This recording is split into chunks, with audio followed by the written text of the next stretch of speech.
హరే కృష్ణ. మన దేశంలో ఎక్కువ అన్యాయం ఎవరికి జరుగుతుంది అంటే రైతుకే.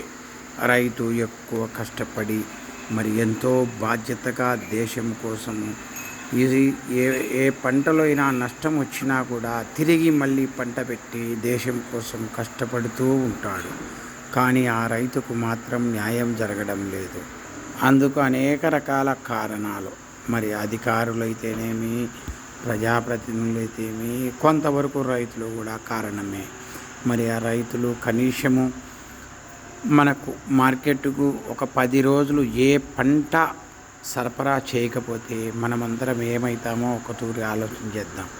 కనీసం పాలు కానీ కూరగాయలు కానీ ఏదైనా 10 రోజులు మార్కెట్కు లేకపోతే మనం తల్లడిల్లిపోతాం. కానీ ఆ రైతు మాత్రం ప్రతిరోజు తల్లడిల్లిపోతున్నాడు. ఆ రైతు పడే కష్టాలు చూస్తే మరి అంతా అని కాదు, ఎంత వర్ణించలేము వారి కష్టాలు. కానీ మళ్ళీ దేశం కోసము ఎప్పుడు అకర్నిశాలు పాటుపడుతూనే ఉన్నాడు. ఆ రైతుకు మంచి రోజులు రావాలని మళ్ళీ అందరము కోరుకొని ఆ కృష్ణ భగవాన్ని ప్రార్థిద్దాం. హరే కృష్ణ.